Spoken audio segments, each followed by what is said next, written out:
Hello and welcome. Good morning. My name is Steve Pugh. It is Friday, the 26th of March. There is a bin lorry right outside my window, so I apologize if there's any adverse noise, but hopefully it'll disappear soon. It is 8:59 and welcome. Basically, every Friday morning I do a live Q&A session for something called the Roadmap MBA, which is basically, it's a real world business course, and we have over 100 people on the course now, and it teaches the real world skills to grow a business. So I must admit, we try, and the whole thing about the course is making business education accessible. That historically, I think for too long, there's been a really kind of almost elitist barrier, or a price barrier at least, or a time barrier, to actually kind of gain an access to things that will help you grow your business or career.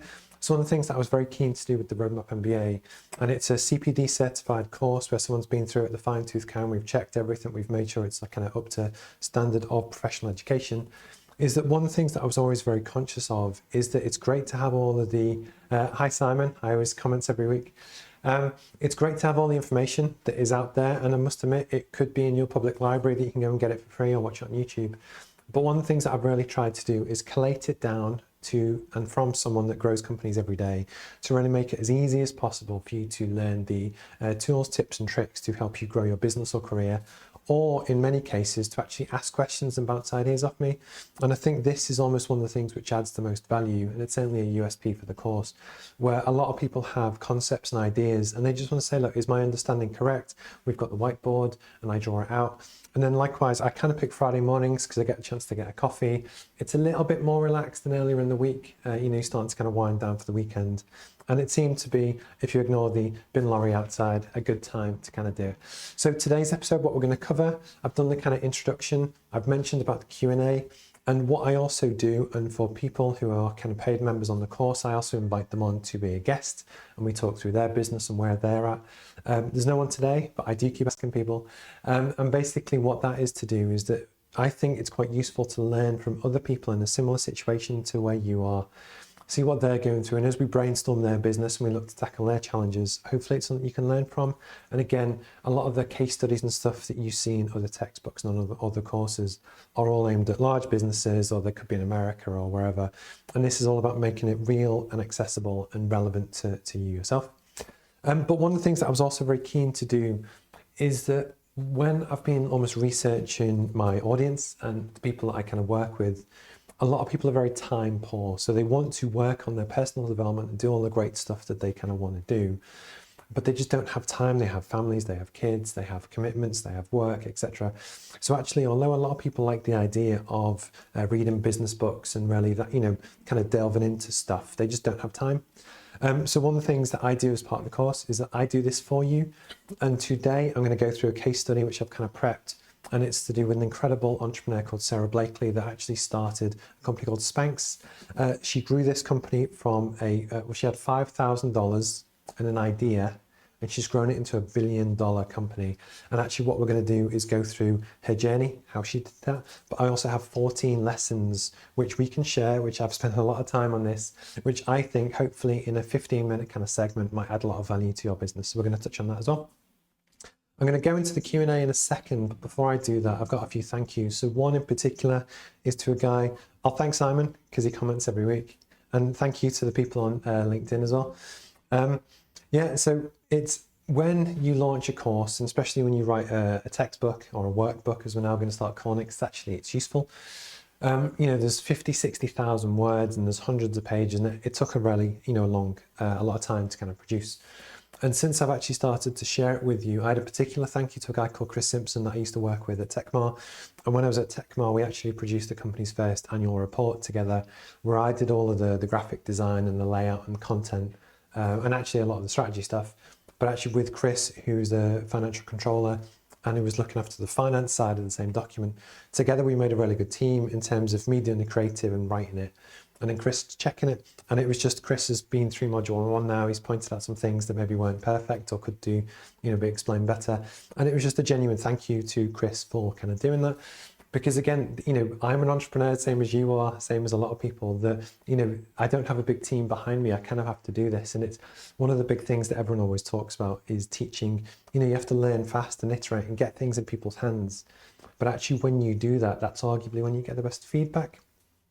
And then relating to this actually, yeah, so the whole point of the course on our mission, our why, is all about making business education accessible to people that either don't have time, they can't afford it, they don't know where to look, and all of those kind of things.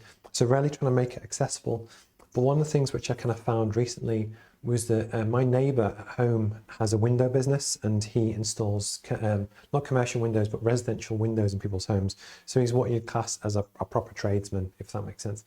And I gave him a copy, and not only has he found great value from it, but likewise he has a son and a daughter, one who's at A levels and one who's about to go to university, who both study business. And what was great that he told me the other day was actually that they've also found it useful that I purposely haven't used complicated language, and I've tried to make really big concepts as simple as possible. And actually just to get that feedback is really good. But as part of the mission for making business education accessible, again, some people don't like to read. So although there is a 216-page textbook which you can go through in your own time and stuff, some people just prefer to watch video.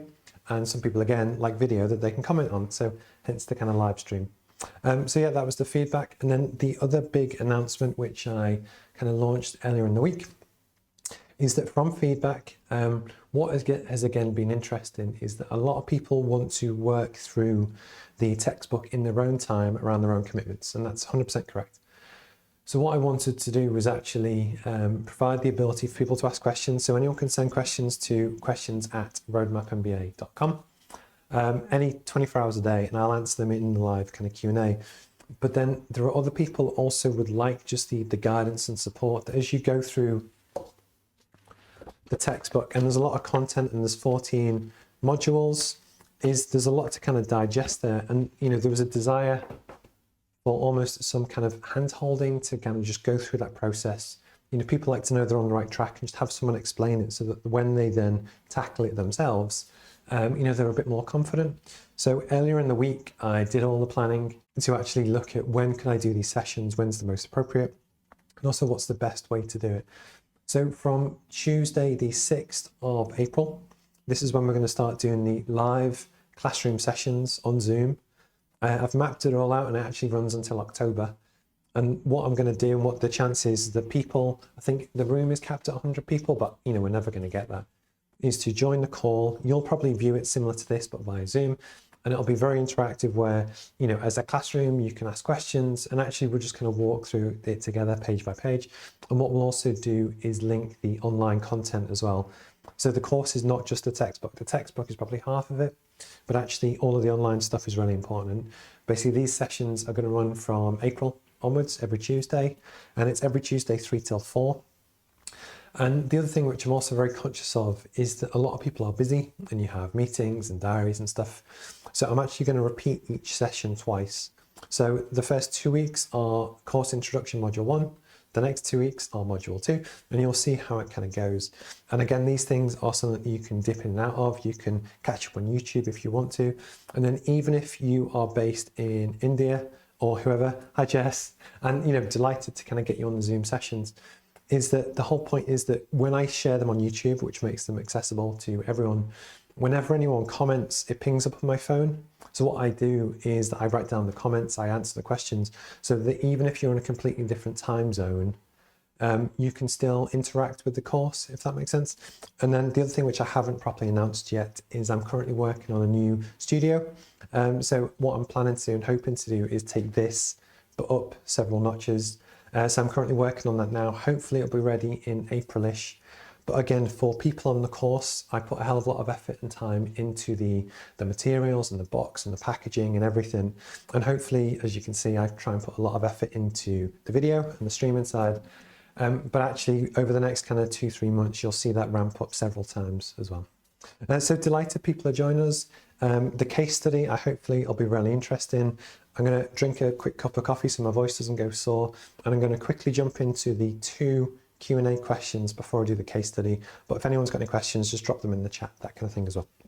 So I do consultancy. That's my main kind of paid job, is that I work with a lot of different companies to help them both uncover their strategy, decide what to do next, and actually maximize their growth. One of the big things that you see all the time, and actually something I always talk about, is that most companies and most people think, you know what, we want to make more money. How do we do it? And then what they basically look at is actually marketing and sales. And then it's the classic thing, and it's when people do sales training, and don't get me wrong, I do sales training as well. But one of the key things is there's a key assumption, which I actually believe is wrong here, that most people assume that what they're doing today in their business is the correct thing to do.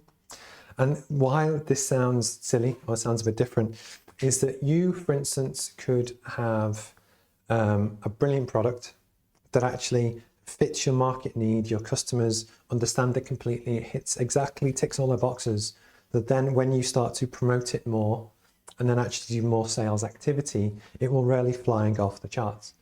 One of the challenges you often see is that you have an average product which is the same as what that company has done for 2 years, 5 years, 10 years, and simply trying to do more sales doesn't actually always necessarily translate into company growth, because nobody's actually looked at, is what they do the right thing to do?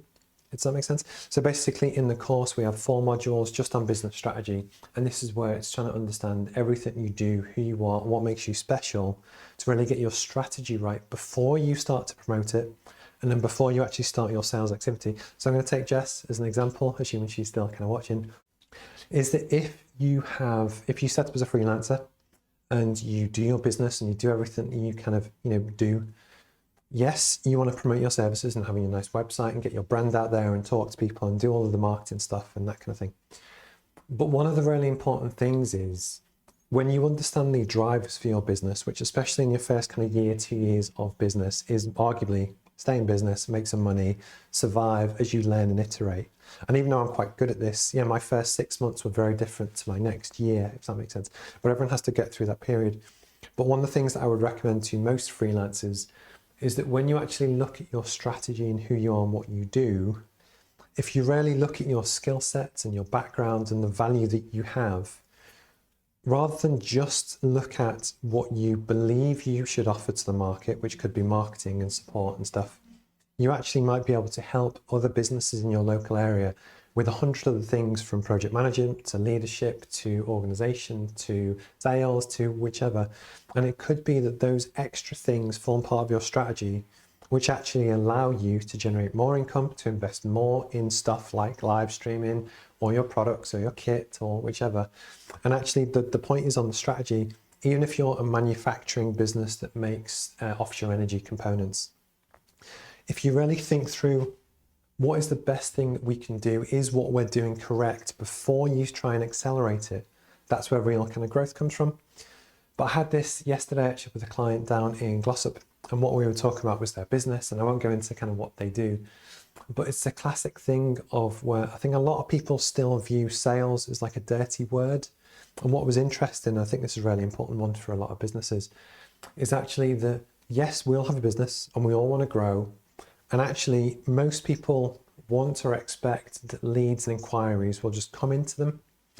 And I'm an engineer by background. I did a PhD at Sheffield Uni, so I kind of understand that background and the academic side to it. And a lot of those people don't like to do promotion, to actually kind of put themselves out there. And I understand why it's difficult. And you always wonder if you're going to get shot at in the comments or someone makes something horrible. And it's not always the thing that everyone wants to do. But the truth is, you could have a brilliant business, but if nobody's there to promote it, nobody's going to buy it. But the other one which really kind of came home is that when you're looking at sales, you need to look at your time lag. Actually, I'm going to do time. And that will be Tuesday.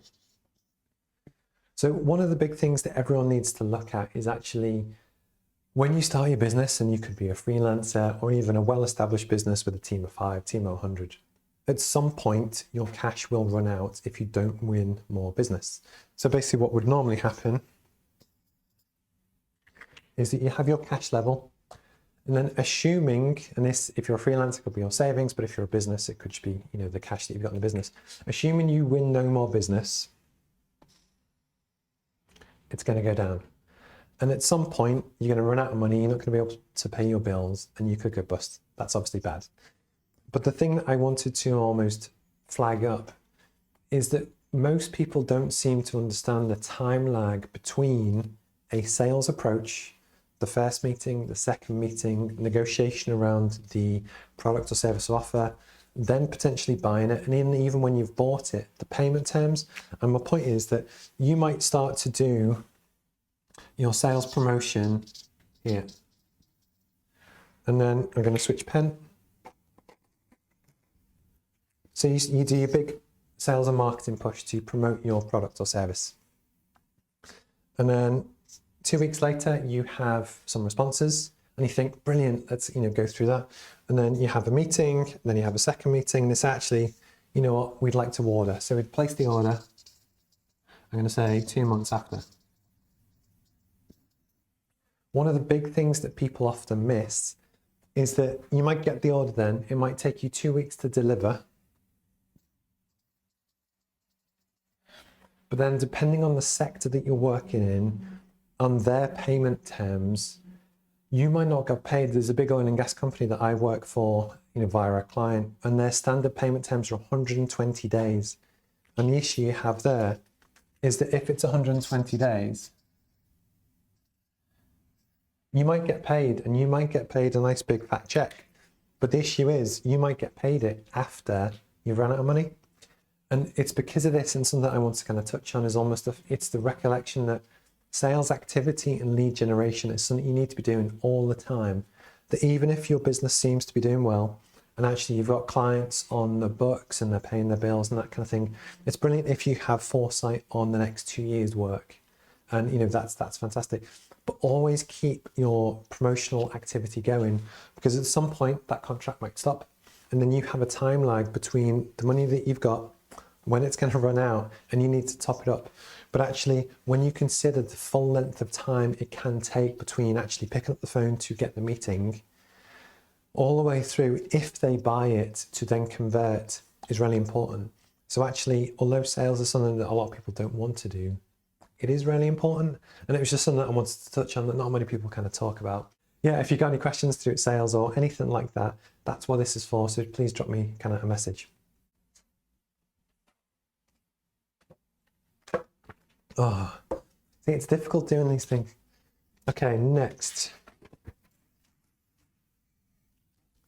I'm gonna go to blue. Blue's my favorite color. I'm gonna go green.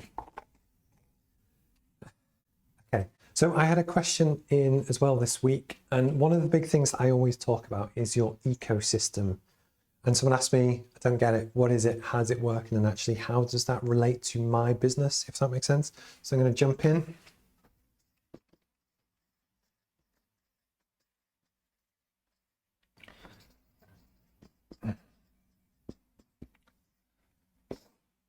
So your ecosystem, what is it? I'm going to use a few different examples. Hopefully they're of interest and they'll be relevant, but likewise, I'll also try and bring it back as well. So any business has a product offering, or it should certainly do. And one of the things that's always really important to do is actually stack it so that you don't just have one product that people can buy. Actually create a pyramid, an ecosystem of different levels. So what I'm going to do is build it out. So at the very top, your expensive. You're going to have mid-tier. Oops, mid, can't write. And then I'm going to say free at the bottom.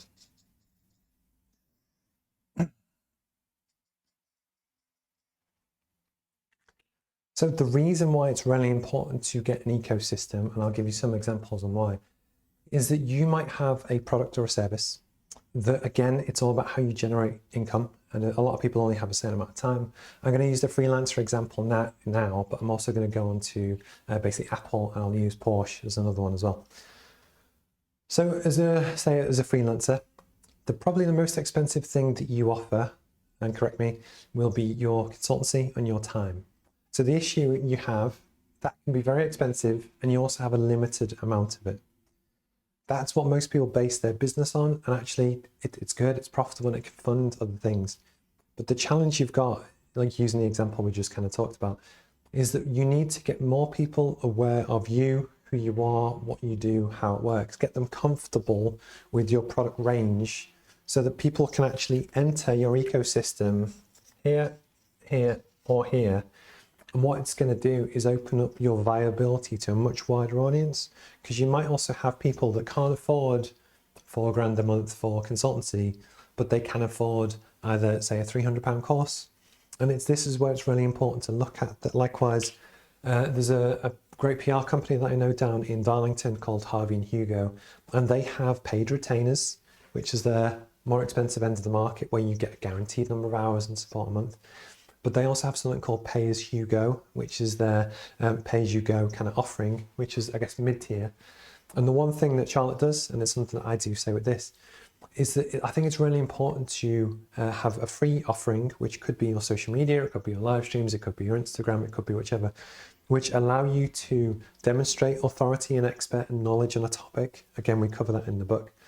But actually what you're also doing is helping people and adding value who could tune into this live stream at the free level to get a feel for who you are, what you do, how it works. They might see, actually that course looks quite interesting, that could be useful for me. And what you then get the potential to do is upsell people. So you might get people that interact with you on social media, they kind of see what you're doing, think actually that could be relevant, but they only get that through exposure and that kind of thing. Then they might purchase the course, which could be £300, and get real value from that. It really helps their business grow. And then one of those people could actually say, you know what, we've got a big acquisition coming up. Steve, can we hire you properly to do the work? Obviously, this is just an example for me. But the point is, when you have your business, and it could be as a freelancer, the ability for people to access your service at multiple different levels, for one, it'll drive you more customers. It helps promote you. And again, this ticks in, a lot of those boxes to hit a lot of people at once. But it's not just, that demographic. You also have, I'll use Apple as the first one. So for instance, a lot of people have an iPhone, but with Apple, you don't just have one iPhone, which is the 12 Pro Max, which is 1,200 quid.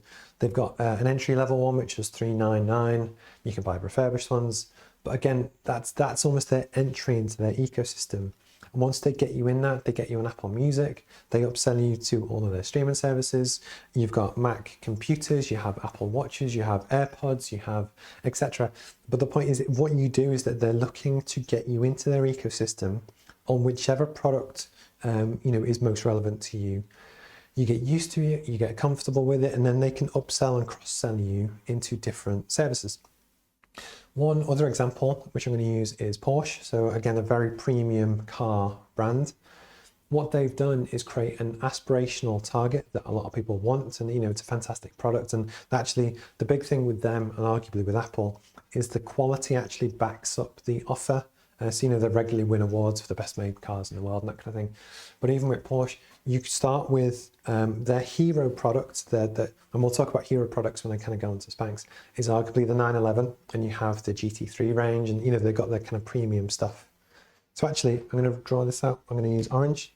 So using the Porsche example, their main product is the 911, and that starts at give or take 90 grand. That's the car that you saw in movies growing up. It's a big thing. Even Transformers, I was a big fan of. There was a Transformer called Jazz, who was a Porsche 911 that turned into a robot, and I was obsessed with as a kid. But that is their target product, which is their main bulk thing that they sell tons of a year. But then actually, as you go down, the lowest entry, arguably, is the Boxster or Cayman, which starts about 40k. So what you've then got there, and the reason they do that, is that actually the difference between the cars isn't as big as you might think. Between real world performance difference between the Cayman, which starts at 45k, and the 911 actually isn't that big. But the Cayman doesn't necessarily have the same level of prestige, which is what you also kind of buy into, as the 911. But then again, when people go into their ecosystem, they also have the 918 supercar, which is, so it's 918, give or take £1 million. And then if you've got the money, you've got all the support and all the things you can do, what they essentially look to do is get you in through the ecosystem to actually kind of, have the aspirational hero products that you want, but they can get you in on the journey. But then likewise, once you buy the car, it's funny actually, so in the past, I've had Cayman, but I also had a Mercedes E-Class quite recently. And even though Mercedes is in theory a luxury car brand, and it was, it was a great car and that kind of thing, I didn't feel loved as well. When Porsche get into their ecosystem, they send you a quarterly magazine. It's really nicely made. There's aspirational stuff in there, but they make you feel loved all the time. But what they're trying to do is get you into their ecosystem and then keep you for the next like 30, 40 years. And they do that through making really good products, deliver on what they say. But likewise, in terms of their products, a lot of people might say, yeah, but 40K is really still really expensive, which it obviously is for a car. But what they also have is all of their merch, and then actually TV, and actually Porsche isn't in Formula One, but they do different types of racing. But there's a lot of toys and posters and whatever, and arguably that then and the social media, if you're into your cars on YouTube, you can always watch car reviews and stuff, and actually that's a great way to get people into their ecosystem, to sell the dream, and then they gradually work people up. So that in the basis is how you build an ecosystem for a business. This is as true for any business. It doesn't matter what you make, there's always things you can do. And the idea is it's how you can get people into your working with you, to understand you, to get a feel for you. And even a simple way to do that, if you were to say, I'm trying to think of a good example. So if you work for a company that makes oil rigs, it could be a really big fabricator. Whilst it's very difficult for them to have a cheaper product that would be accessible to everyone, they don't have to, but what they can do is still demonstrate knowledge and experience on a topic via social media, which anyone that's interested in engineering, energy, whichever is interested in, which makes the person and the people behind the company accessible, which then will help them drive more sales. And it's easier for people to then get in touch through doing this. So it almost doesn't matter what your product is and what you sell, you can still create an ecosystem. And I promise you that if you kind of get this right and build it, it's really, really valuable. So it's just something I wanted to touch on. There we go. And just in case anyone's interested, what I also do is I clip all these up as separate videos that go onto YouTube. So if you ever search for Steve Pugh, Roadmap MBA, or even just ecosystem or whichever business ecosystem, hopefully they'll pop up on YouTube and you can watch just those clips as well. So what I'm now going to do, what are we on? We're on 9:27. So I've been talking for longer than I thought, so I apologize if I'm going on. But again, it's just what I try and do is just talk in real world language about different things to make it realistic, and hopefully using examples that, you understand, but you can always drop in the comments or just tell me if I'm terrible and, need to understand it. But one of the things I was very keen to do is talk about other people that have been on their own journey, especially people that have done really well. And I've been doing a lot of homework recently, and one that really jumped out was a lady called Sara Blakely, who founded Spanx. And what's really interesting is that whilst I don't have any particular interest in women's shapewear, which is what it is, if you don't know the company Spanx, it's predominantly aimed at women, but I'm sure there's a male kind of range in there as well. And it's to help women feel confident in the clothes they wear. That's one of the things that they really kind of push. But what's really interesting is Sara's story. So Sara was a sales lady. She sold fax machines and she was good. And what was really interesting, actually, there was a case study where she would sell, I think, was it Canon? Maybe not be Canon, but anyway, she didn't sell the premium famous brand of fax machine. And to do it pricing, what was quite interesting is that she would go door to door, cold selling, to really knock on doors and say, look, we sell fax machines, can we buy a fax machine, etc. And this was probably in the 80s and 90s. And what was interesting on price was that people would always say, no, I want to go for the trusted brand, which is more expensive. And what she then did, because I guess she had the rights to, was that she then actually started to price her products, even though it was the same product, at the same price as the competition, and sales improved. But then actually what she started to do was actually price her fax machines, which was the budget brand, to be more expensive than the main leading competitor. And what that did was that it just allowed people to then sit up, take notice, and they actually started to ask the questions about actually, so why is this more expensive than that brand? And what it did, it almost to do with the pricing kind of scenario, it allowed her the chance to qualify her buyers and talk to them and that kind of thing. But my point is, even before she started Spanx, she was a very savvy business lady that was working for someone else, but she had a passion and a dream. And then with $5,000, basically she launched it from scratch. And then 20 years later, you know, she's a billionaire, but it's the way that she's done it is really, really impressive. So the thing with Sara that I think is actually really interesting is that she started while she was working in a full-time job. That, you know, a lot of us have been there. And actually, I would kind of recommend that whenever you can launch your business, and on the previous graph when I drew it out, we all hopefully have some savings. That if you were to launch your business, ideally you want a fair amount of runway so that when you launch, there is a definite time lag between when you launch to actually getting paid and getting paid regularly. So what Sara did, which I think is a really good important lesson to learn, is that actually she started her business in her own time while she was still working. And she did that for 2 years. And even after she actually launched the product and got into some really prestigious department stores, she kept working for another 6 months just to make sure it wasn't a blip, it wasn't a fad, and see it was working. But the point is, the lesson for me that I wanted to share, which was the first one, is actually if you can and you want to start your own business, if you know, balance it with working at the same time, just to reduce your risk on running out of cash. That's what Sara did. That's what a lot of people did. I didn't, but I had some savings there that I was willing to use. But it's a really important lesson, and it's very risky to quit your job one day, then start from scratch, and then start selling. And that is where a lot of people go wrong, just because it's very difficult to do.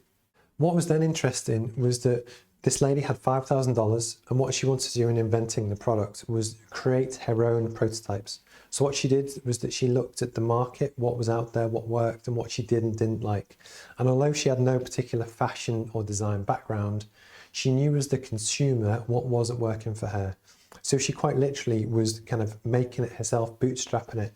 And going back to what I said before about how it's to get your minimum viable product out there, learn and improve is really important. That's what she did and what everyone else should do. But in that same process, the one thing that she was passionate about and still is, it's really understanding the needs and the drivers of the consumer, the person that could actually buy your product, and then build everything you can around that, rather than just coming up with something and then pushing it out. So with the Roadmap MBA, the fact that I've launched the live Zoom Q&A sessions that we're going to start, and I'm doing them twice a week, and I'm repeating them and doing this in the morning, and even changing the whole kind of textbook look and feel, is all about understanding and listen to people and improve. And it's what she did, and it's kind of worth doing. But she really was obsessed about the consumer. But then likewise, when she then went to sell to department stores, etc., she also really understood the needs of the buyer. So in this case, she double thought it through, where she understood the needs of the consumer that would be the end product. But then because she wanted to sell via resellers, she spent a lot of time thinking about the person that buys her product, what are their buyers? And one of the big things that she found was actually for the big department stores, they sell, expensive hosiery and that kind of thing as well. But her product will make their consumers feel more confident, and they're more likely to buy more clothes in the store and feel more comfortable in them. So she actually really identified that. And the driver to the big department stores to buy her product was that she didn't just sell the margin of what she does, she sold the dream on what her product could unlock for the rest of the store. And I just thought it was a very important lesson to learn. Again, when you do your sales approaches, B2B or B2C, if you really understand the needs of the buyer, or the pain points, as I always call it, at the other end, it's a really important lesson to learn. So I've mentioned about being obsessive about the product, and this is something I relate to. I'm obsessive with everything that I do, and I try and make it as good as it can be. But again, you should be too. And the idea is that even if you make a certain product and there's stiff competition in the market, if you can do it better than anyone else, or deliver better customer service, even if it's the same product, people will buy from you and not someone else. And the more you kind of obsess about every little detail, and I think this almost comes about when you're passionate about something, but it's something that Sara did, and I certainly try and do. Actually, interestingly, for the first few years, and bear in mind, Spanx grew to $1 billion company, and had celebrity A-listers and that kind of thing, but she never once paid for advertising in like the first 10 years. And what they're really focused on is actually all to do with word of mouth. So it's how, when you have hopefully fans of the product and they experience it, it's to build it and make the service good enough that hopefully people then talk to other people about what it is, how it works, and how they can benefit from it too.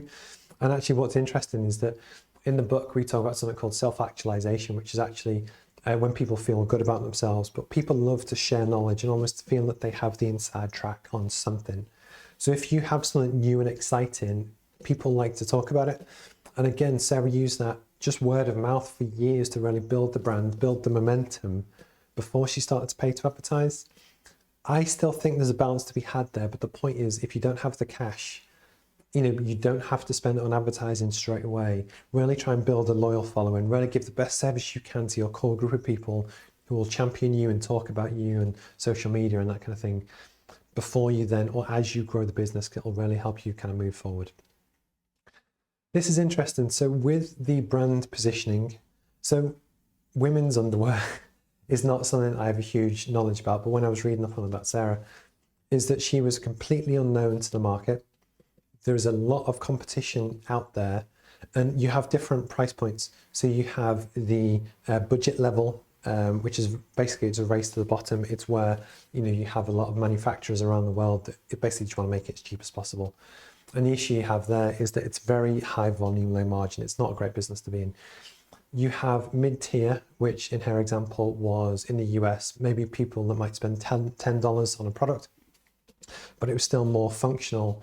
And at the time, basically the premium end of the market, which would sell in your Saks and your Macy's and that kind of thing, was selling for about $15, $16 per unit. When she launched Spanx, she purposely went in at 20.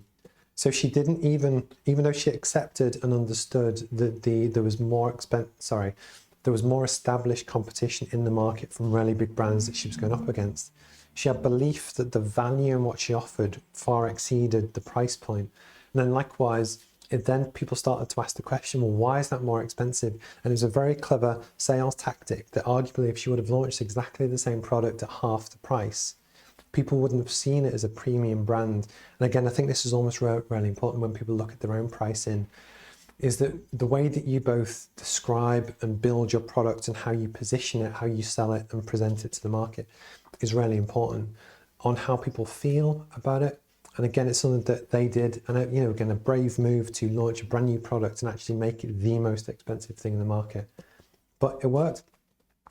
And one thing that almost really kind of resonated with me was that on her evenings and weekends when she was working, she would get her product into a Saks or a Macy's or whoever, and she didn't just hope that sales came through. She actually went to the department stores and she would sell the crap out of her product. She would speak to every sales assistant, she would speak to people in the store, and she was passionate about it, and her passion rubbed off.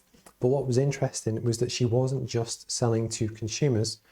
She was selling the brand and the dream and everything to the people that worked in the store, so that even when she wasn't there, those people they understood it, they got it. And actually, when you have the passion and the drive to kind of really champion something, I was really impressed with that, because when we mentioned before about how sales is often a dirty word and not everyone wants to do it, that is ballsy, that is hustle.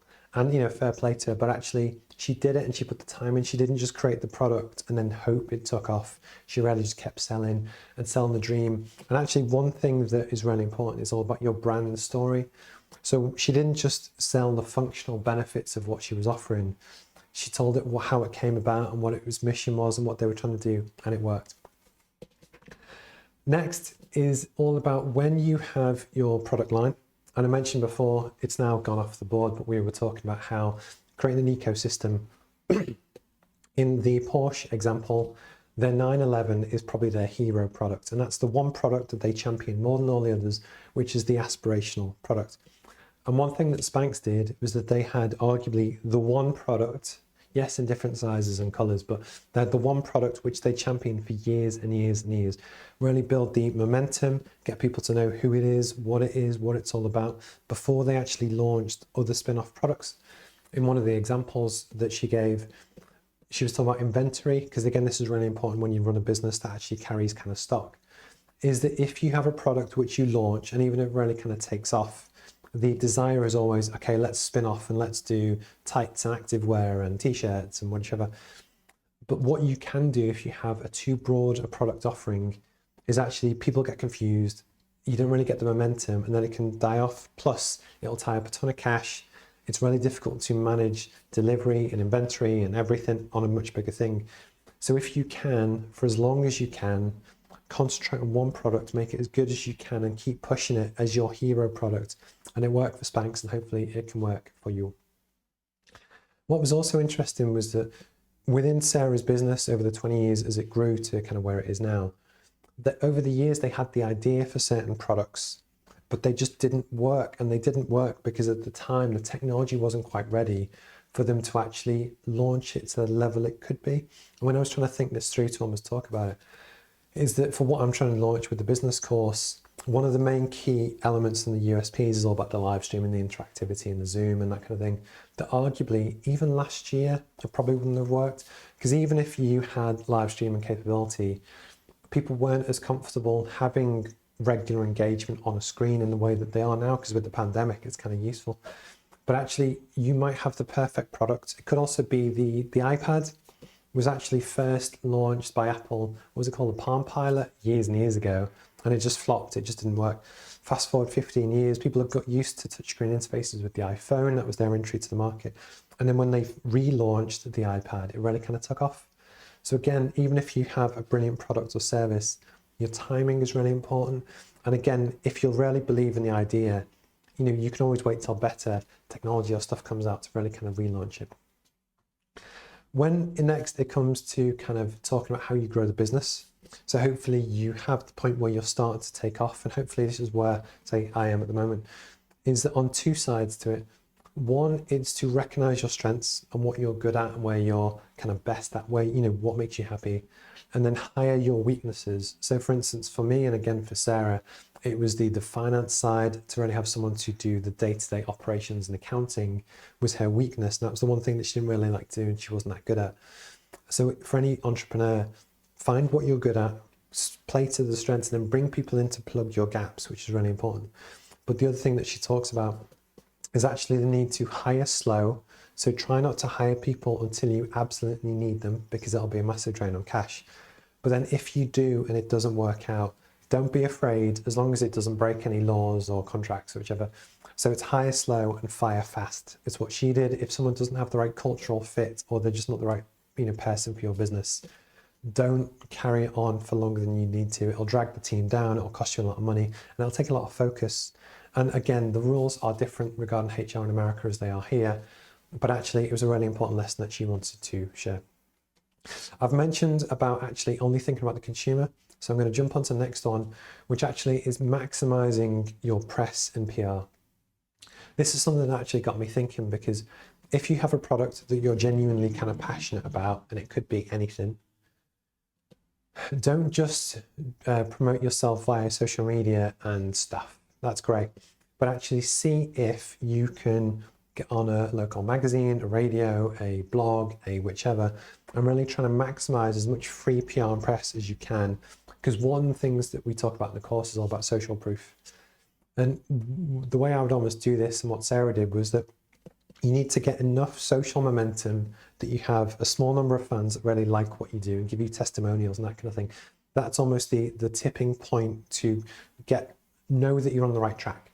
But then once you actually have that, it's to then, you know, purposely write to magazines, tech reviewers, anyone you can think of, and offer for them to, you know, promote your stuff. And I guess this falls down to kind of micro influencers. And that, yes, if you have a PR company that you work with, get them to do it on your behalf. But, you know, ask to be on people's podcasts and just get yourself out there as much as you can. You should actually be able to do a lot of it for free, but use this as a way to sell your brand story, who you are and what you do. And actually, I think this is as relevant to an engineering firm that does condition monitoring for offshore wind as it is to someone that sells coffee or whichever. There will always be an audience for your niche and your product. And I think actually maximizing PR and free PR is something to definitely do. But likewise, if you don't have time to do that, or that's not your strength, there are some really great companies that you can use. But the more you can get the word out there, the more successful your company will be. And then last but not least, actually, was something that she mentioned is to just keep learning, keep developing, keep an eye out to what's going on, look at the competition, see what they do, see how they work, see how trends change. One of the conversations I had yesterday was all to do with sustainability, that actually, you know, a lot of people now have buying drivers that they want to know that a company has green credentials and they're passionate about what they do, and, you know, they look after the environment and they treat people well, etc. And that is a change which has happened over time. In the course, we cover it under like pestle analysis. But again, you know, when Sarah went from herself part-time $5,000 to with the first prototype to $1 billion company that sells all over the world, and she's been on the Oprah Winfrey show and stuff, but the one thing that she always did was kind of keep learning. I think that for me was almost quite inspirational, just to, you know, when you see someone that's at the top of their game, to really kind of be very humble in her approach. Yes, she is very media trained, but I guess she would be after so many years. But I just thought she was a really inspirational lady that I wanted to kind of talk about and share. I've just seen from the clock that I've been talking for 17 minutes on this entrepreneur in America who is a wonderful lady. She's a mother. She does all this kind of great stuff. But I guess the fact that I'm even talking about it means that I've bought into her mission, her products, and I'm telling more people that, again, it's spreading the word on the brand, and it would be brilliant to do that for your business as well. So at 9:46, this is probably the longest one I've done so far. The coffee definitely helps because it's Friday morning. I now get to jump into my kind of day job. If you have any questions at all, you can drop them a line to me anytime. The Roadmap MBA, as I mentioned, is a real-world business course which is designed for either entrepreneurs, business owners, or people who work in a business where essentially, very often, especially in smaller companies, people are asked to wear multiple hats. That if you work for a really big organization, you can have specialists that do particular jobs, because if you work at Coca-Cola, they have a team big enough to do that. But my background is largely to do with SMEs and what I class as like real world companies, which class, I think it's 99% of the world's companies. And what you often find is that everyone from the top down, the MD, all the way through the team, everyone has to wear different hats and do different roles within the business. You could be a trained mechanical engineer, but actually at some point as you progress through, you might be asked to manage a team or sell a product or speak to customers. And there's nowhere really to teach you how to do that. And that's what the course is all about. It's helping just teach real world skills to people, making it accessible so that it will help you make that next step in your business or career, and actually teaching the stuff that is quite difficult to learn from anywhere else. If you want to check out the website, it's roadmapmba.com. Again, the Zoom sessions, I'm going to keep them open for probably the first kind of round, the first session, because it helps me learn, but it also helps kind of spread the word of the course. If you want a free copy of the course, just drop me a message. We have guest list at roadmapmba.com. I'm really pleased to say that actually that started to work and people have seen value in what they want to do, and I've sent these out. I've got customers as far afield as the USA, Nigeria as well. Again, and it's fantastic that hopefully people will gain value. But for me, it's all about trying to learn the lessons. How can I make it better? Understanding what works and what doesn't work. And then hopefully for future live Q&As as well, because it is quite difficult just talking for 48 minutes. Is to get guests on and talk through other people's businesses as well, which helps them, and we talk through how can we tackle their challenges, but it's a great way for them to promote their business or service as well. So my name's Steve, thank you for your time. If you've got any questions, get in touch, and have a wonderful Friday and have a great weekend. Cheers, thank you, bye-bye.